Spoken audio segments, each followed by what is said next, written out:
Darrell Castillo. My privilege to introduce Professor Darrell Castillo, the ever popular and provocative teacher.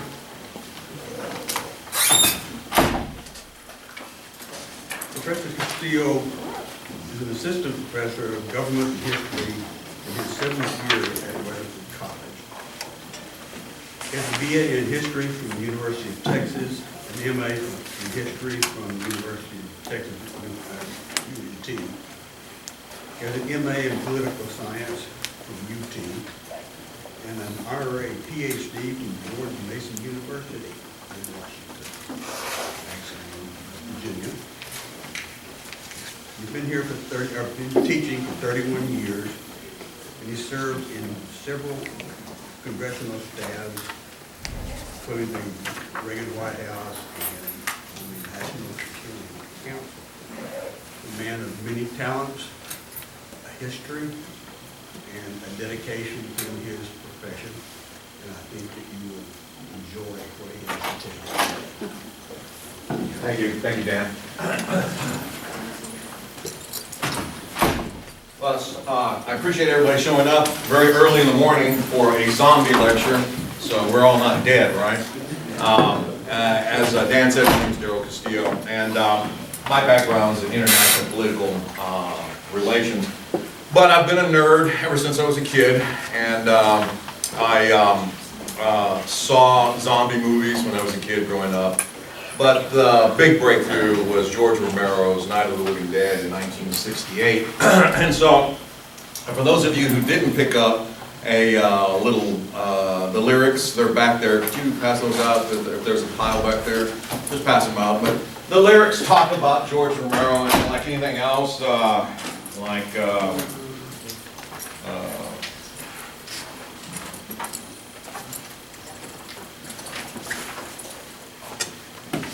we want to start off with a song, and this song is titled George Romero. It's a tribute to George Romero from a group called the Sprites.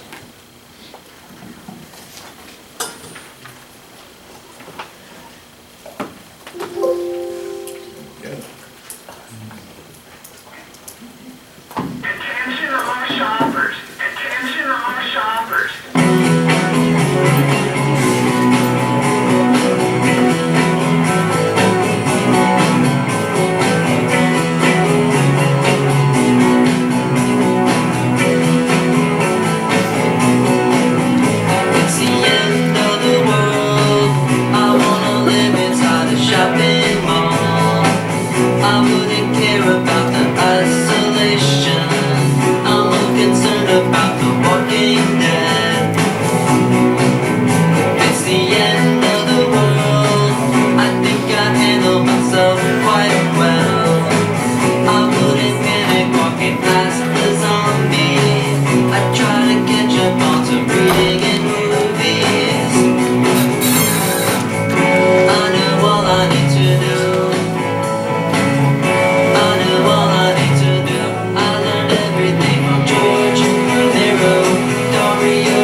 things for a zombie apocalypse is that the hardest thing about the zombie apocalypse is waiting for it to happen.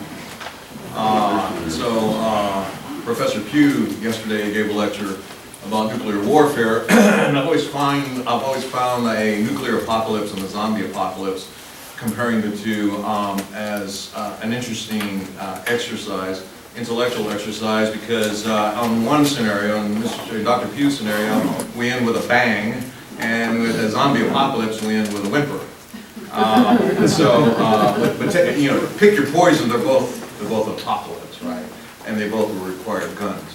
Having said this, for the NRA people in the room, having said that, so what is a zombie? We have to ask ourselves, what's a zombie? There are many interpretations of what a zombie is. It's a reanimated corpse. It is the undead. It is the walking dead, to use the the more recent definition taken from the comic book series in 1996, now made a TV series. They're ghouls. At one time they were called ghouls, okay? But what is it? Is it an individual? Would you make a good zombie? Would Tom make a good zombie? I see Tom walking in every morning in the bay, and in all respects, he looks like a zombie until he's had his first cup of coffee. And which one of us have not been that way? And so the Appalachian zombie, Tom, I'm joking. The Appalachian zombie, I mean, it can appear in many guises, right? What are the attractions of zombies? We need to look at that. A zombie, in essence, it needs flesh, okay? And this need, like our need for caffeine, like our need for excitement, it forces a restless movement. They're moving around. They're reanimated corpses. But there are four things about this, four elements about this restless movement. Number one, it exists, the zombie, it exists in the realm of freedom from the pain of human life. It's dead, it's not going to have any pain, physical, emotional, psychological. It's a reanimated corpse, it's dead, so it's free in one sense of the word. The second element we need to look at, there's no fear.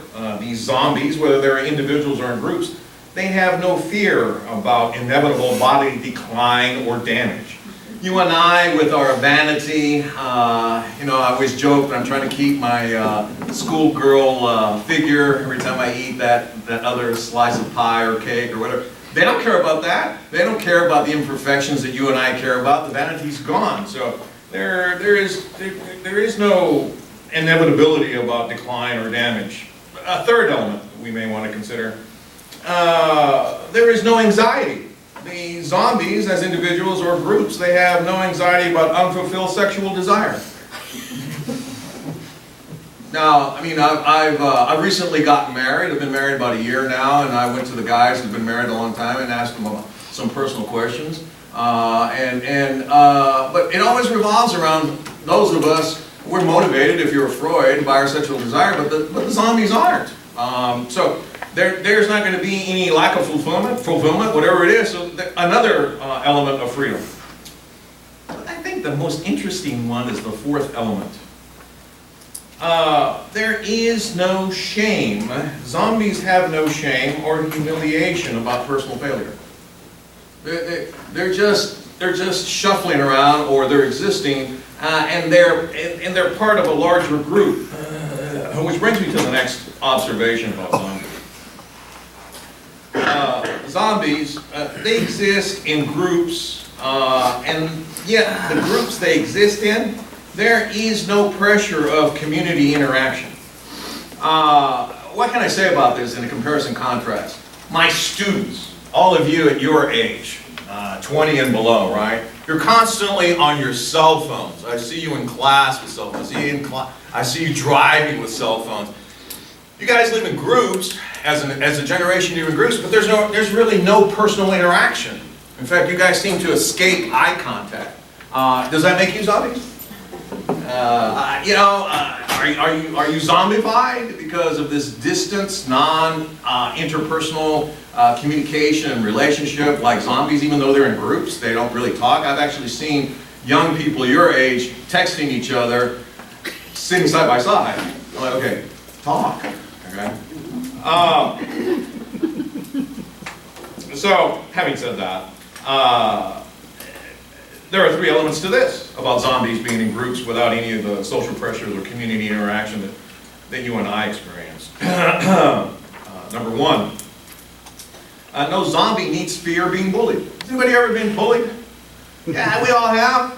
Okay? We all have to one degree or another. We've been the recipient of some type of microaggression, sarcasm, possibly even emotional and, God forbid, physical bullying. Okay? But zombies don't need to fear that. They don't have that. Okay? Number two, they don't fear that they're a failure because they're not wearing the right clothes. Who here has felt that you're the odd person out and it's like, oh man, did I dress right for the occasion? Wow, is my slip showing? That kind of stuff. They don't need to worry about that. They don't need to worry about that at all. And the third element, I think, is really, really interesting, okay? Because they exist in groups, they're shuffling around, the third element is interesting because there is no fear to achieve an attractive body ideal or a career goal. Okay? And all of us feel those pressures at any part of our lives. We already have our career, we're going to start a career, but can we keep at it? Zombies don't have that. There's no pressure for them psychologically, emotionally, none whatsoever. Sexually. So, what can we conclude by these observations? I'm just throwing this out there. Given the hell, I'm almost tempted to say possible true or false question. Given the hell of everyday life in this era we call late capitalism, such a condition, in other words, being a zombie, it has clear attractions. If we were to look at it as objectively as we possibly can, what an interesting unlife to be a zombie without any of the other pressures that you and I exist in or live with every day. The idea of the undead, now there are different classifications of the undead, obviously. The idea of an undead creature is not confined to zombies only. There are vampires, okay, and there are zombies. They're both reanimated corpses. But what's the difference? Well, a vampire still retains the human characteristics of the shell when it was alive. It can talk, it can walk. In fact, it's somewhat desirable. There's some sexual connotation to vampires. There's an allure to them, okay? In fact, they're very glamorous, and they can look beautiful or handsome, depending on your sexual preference. But having said that, zombies are not. They're decaying. Vampires. Nick, you're an attorney. Vampires, Dan, you're an attorney. Vampires are responsible morally for what they're doing. Zombies, on the other hand, we can argue are not because they're a virus. They have no consciousness like a vampire. They just do what a virus does. So you can't put any moral appellation of blame on what they're doing. Am I supposed to defend the vampire here? I think so, man. I think you're supposed to defend the vampire, which would be an interesting case. I'll win. I agree. In that case, I'm choosing Dan. So having said that, are there historical and cultural antecedents to zombies? Well, yes. I mean, it's almost as if every culture has something about resurrected, reanimated corpses, okay? For instance, and my mother was sort of Sephardic Jew, in the Jewish culture, there's the golem, Golem, right? It's a reanimated creature that's imbued with some type of life force, if you will, and it comes to life and it does the bidding of its master, which is very similar to the type of zombie that American culture was initially introduced to, and that's the zombie of voodoo magic that came out in early movies. In fact, I think the earliest movie that we see something like that in is a movie, 1936, I believe, called White Zombie. It's an old black and white. And that's our, I think, cinematic cultural introduction to the concept of the undead. In biblical times, I mean, who's to say that Lazarus or even Jesus himself were not zombies? They're resurrected, are they not? Is not the idea of zombies and resurrection similar to the Christian creed? I mean, one can make that argument. I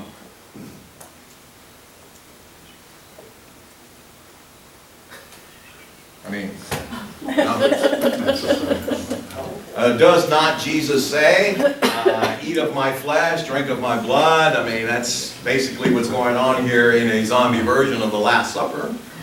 While some people may find it offensive, one has to look at it from an intellectual viewpoint and say, you know, there may be some credence to that, okay?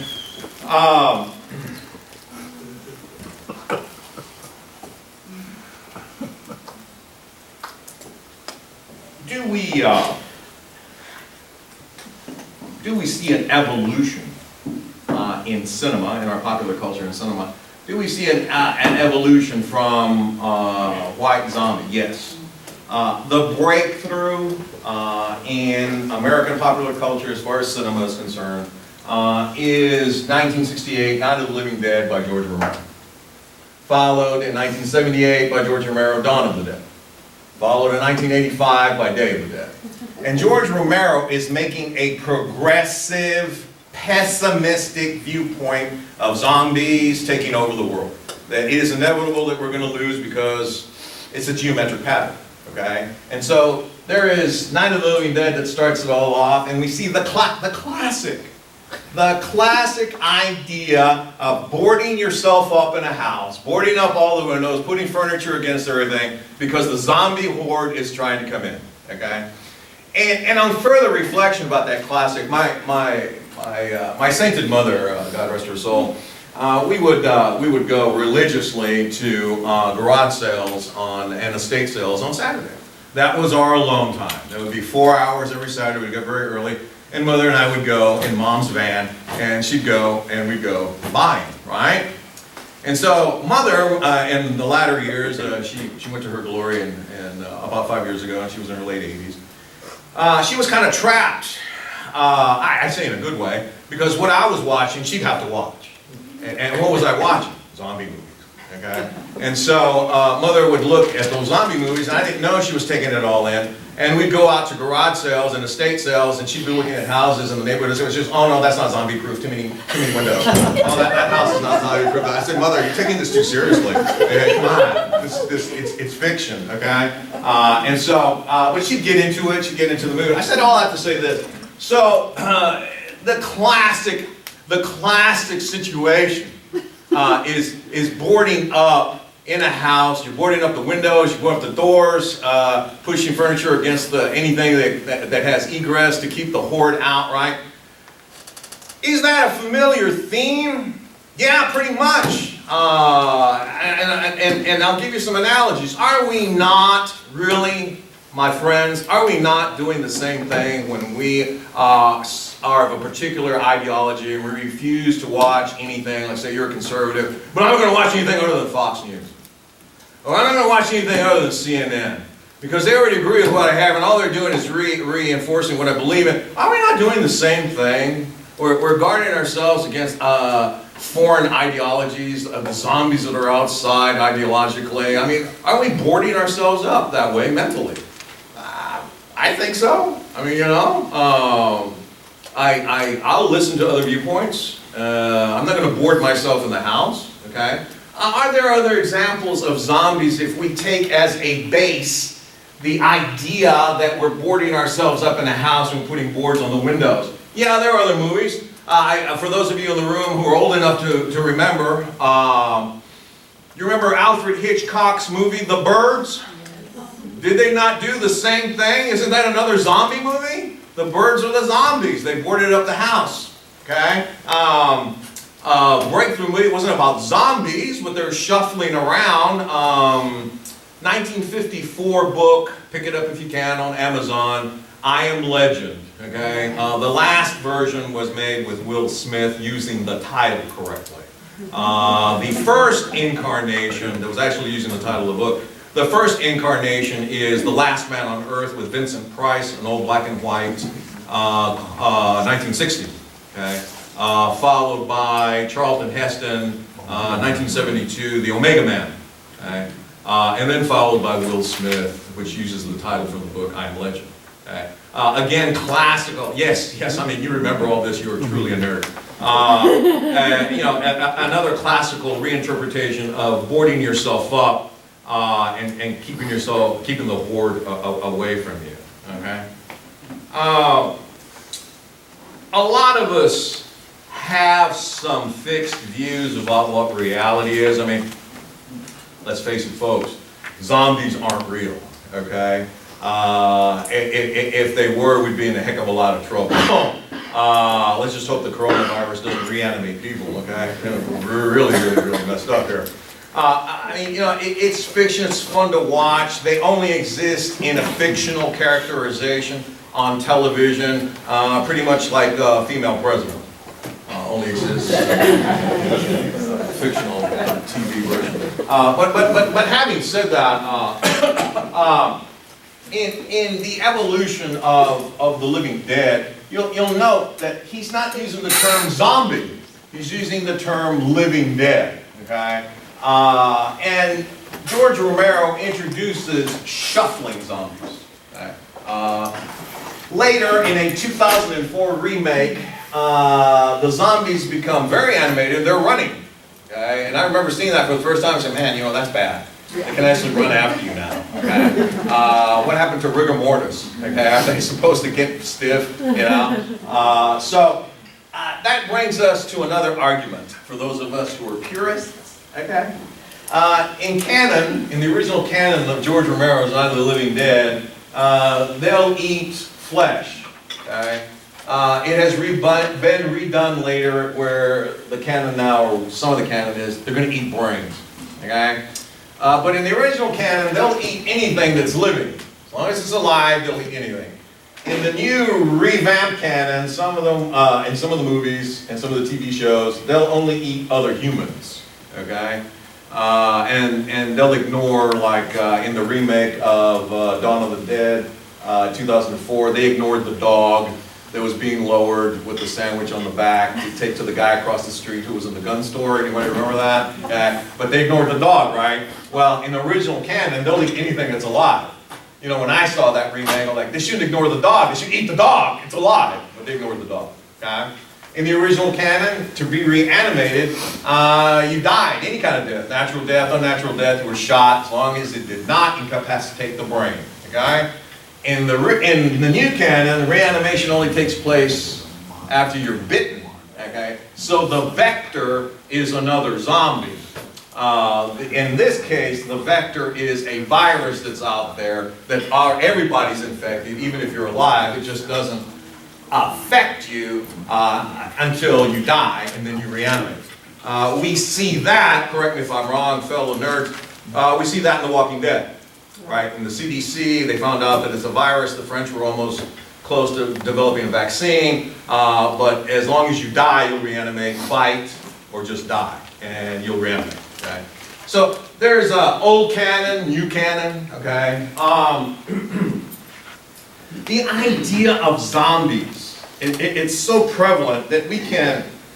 I mean, we see it everywhere. Okay? I mean, we see it, and I just got through talking about this. Different ways to become a zombie, of course, going to school. In fact, I think I got the highest compliment from a colleague here. I teach the FE classes, and I give my classes in those 3-hour classes a break in between. You're in the class, a break in between, you know, like 5 or 10 minute break between the hours. And a colleague of mine came to me later and says, "Hey, you're teaching a accelerated class, an 8-week course." "Yeah." He says, "I see you give your students a break, and they're walking out the break and they look like zombies." And to me, that's a compliment. Yay! You know. Because in Castillo's class, you either think or you sink. Having said that, the idea of a zombie is everywhere. Okay.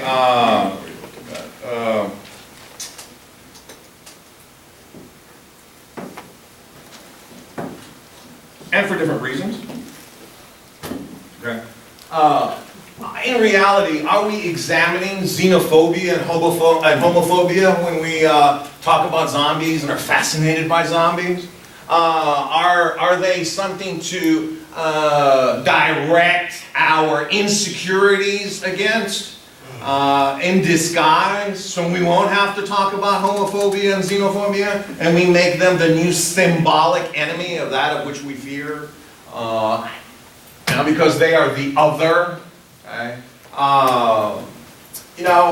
Is it fear? Is it fear of others that we're exhibiting, and we're so fascinated by zombies, and that's an expression of ourselves and our deep-rooted fears? Islamophobia, is that the new fear of zombies, etc., etc.?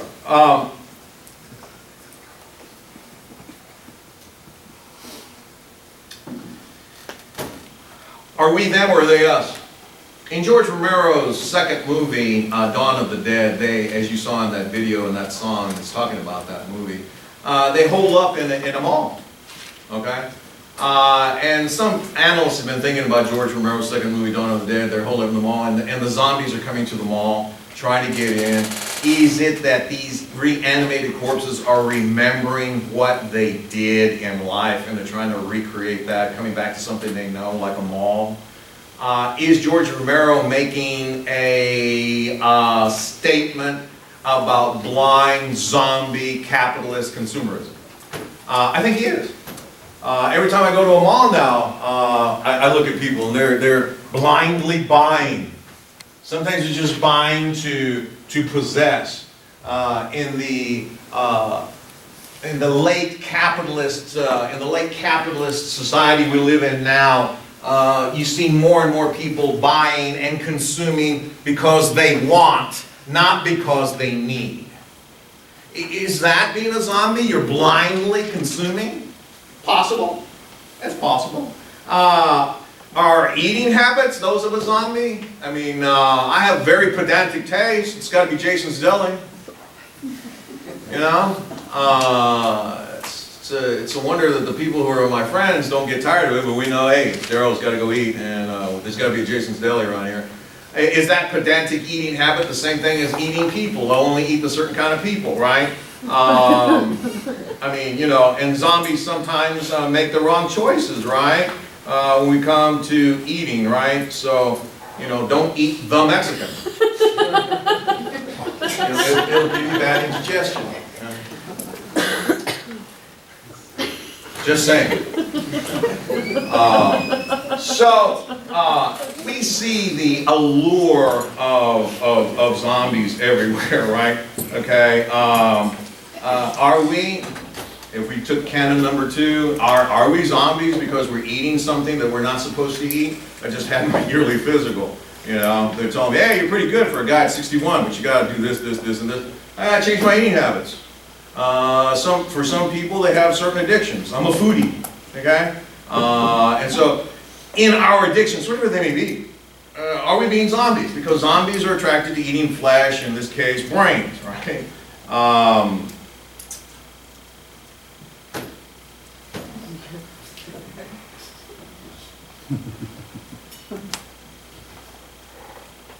Anybody love Subway?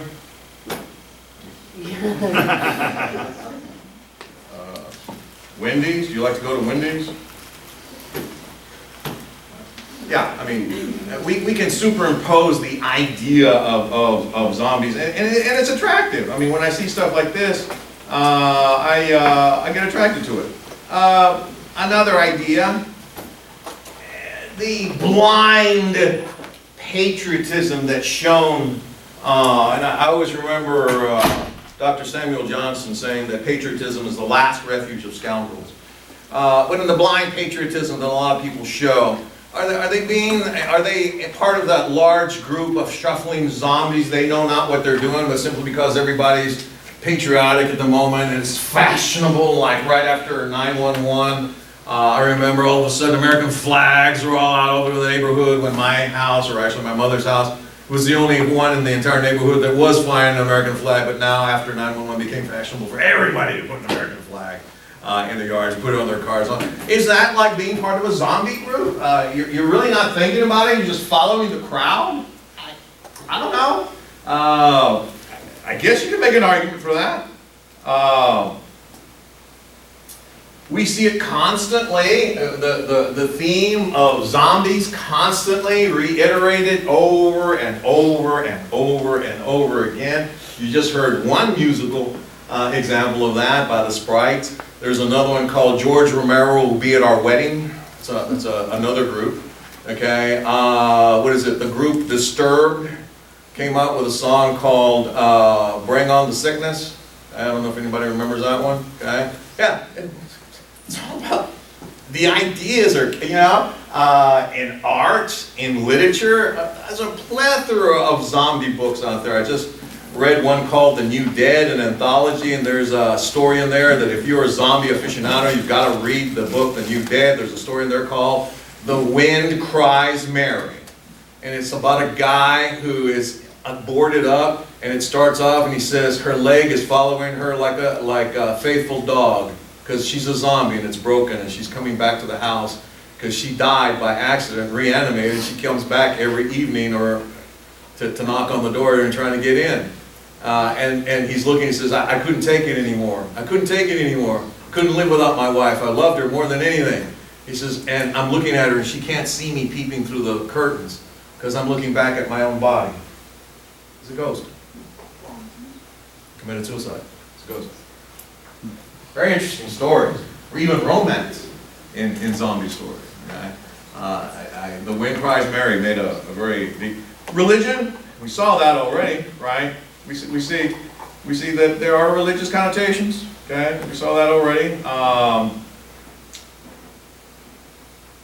But most importantly, and I think most interestingly, politics. In 2016, the Republicans, sorry, Freudian slip, the Republicans are so desperate, right, that there was talk about reanimating Reagan and running him in 2016. Okay. We all know it's a joke. I thought it was funny. I've got that poster in my office also. Okay, just get rid of term limits and reanimate Reagan and bring him back, even though he's a zombie. Okay, are there political comments about in politics about zombies? Sure. Those of you in this classroom are not old enough to remember. You're not old enough to remember Bob Hope.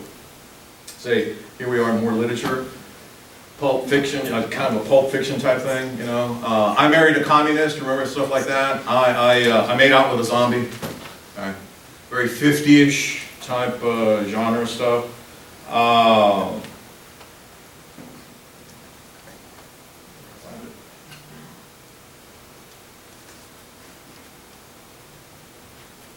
Political commentary.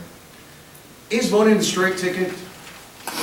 People go there, well, I'm a good Republican, I'm going to go vote straight ticket. I'm going to vote straight Democrat, state Republican, yuck. Yeah. Is that zombie behavior? I think so. You're blindly, unconsciously, like a zombie, going to go vote the straight ticket. Is that zombie behavior? I don't know. Could be.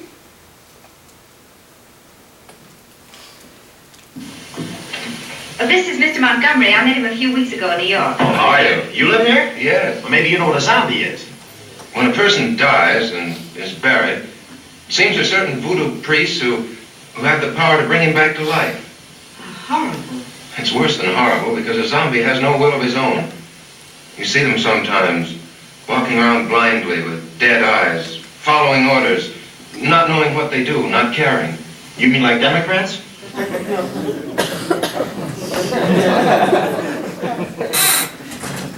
So, I mean, you can even use zombies as political commentary, right?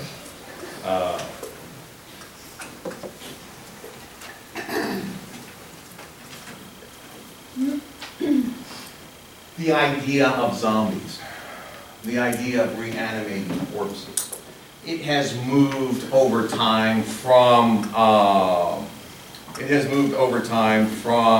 the idea of it being a totally voodoo, magical, science fiction concept to possibly a real possibility. We already know in the insect kingdom that there is a fungus that infects ants, forcing them against their will to leave the colony, forcing them against the will to go up to a leaf, clamping on the leaf. Since it's infected, the spores will explode out of its head, therefore creating more fungus. One can only hope that fungus does not mutate to a form in which it will affect the human brains, and then we really will have real zombies. Yay! It's the idea it's now a scientific possibility. I mean, there's a couple of guys who wrote a paper on when zombies attack, mathematical modeling of an outbreak of a zombie infection. They actually modeled that. Okay? How long it would take to take over the world, zombies taking over the world. Okay? So it has moved from the realm of magic, science fiction, to the realm of scientific possibility, which creepy as it may feel, it's sobering. It's sobering in its implications. Do you have any questions? Yes, sir. Zombies in politics, they tried to reanimate Joe Biden. They might get it done. I guess you can make an argument of that. Yeah, they tried to reanimate Joe Biden. Yes, sir. Two-parter. How do you read comics, and if so, do you what party you on? With comics? The Oh, comics? the Walking Dead comics. Oh, the Walking Dead comics? Yeah. I collected issue number 1, cover A and B, back in 1996 when it first came out. And I'm just a collector. They're worth $17,000 now each. But yeah, I'm just a collector. It just rehashes itself, So I stopped collecting after issue 50. Yeah. Well, I collected. It's over now, but there was when Negan was introduced. He and his group of saviors had this habit of coating crossbow arrows with walker or zombie blood. Mm-hmm. How does that? And when someone was hit with the arrow, it would be treated like a zombie bite. Yeah, because it's infected blood, and they made the arrows a vector. So that fits into your canon, weaponized zombie blood. Yeah, it's possible. You could do that, right? But it's the idea of The Walking Dead, or any series like World War Z, or any series like Z Nation, which was is up there. It's not about the zombies.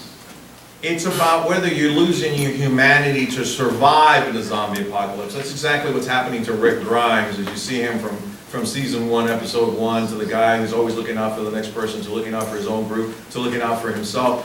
Do you get dehumanized to the point in your survival mode that you are worse than the zombies? And what does that do to your faith, if you have any? The reanimated corpse, I've posited this many times, right? They're going to win because all it takes is that split second for your loved one that's reanimated to come and bite you, because are you going to shoot your loved ones? All it takes is that split second of hesitation for them to bite you. And then you become one. The idea that someone is coming back from the dead that way, okay, in an unholy way, I'll use that word, it puts them outside of the normal life cycle, because you and I are accustomed to this in our deep psychology. Oh, poor soul, they're dead, they went to God's glory, we buried them. It's done, it's over, and they live in our memories, good stuff, right? But if the corpse reanimates and comes after you, that one breaks the cycle, okay? That breaks the cycle, and it's really disturbing in many ways. What disturbs me, I'm not even disturbed by running zombies, I can handle those. It's more insidious to have a mob shuffling toward you. Right. That's even more insidious, it's scary. Any other questions or observations? Anybody scared of the coming zombie apocalypse, right? Is everybody ready for it? Buy bullets. Very well, my friends. Thank you so very much. I really appreciate your time.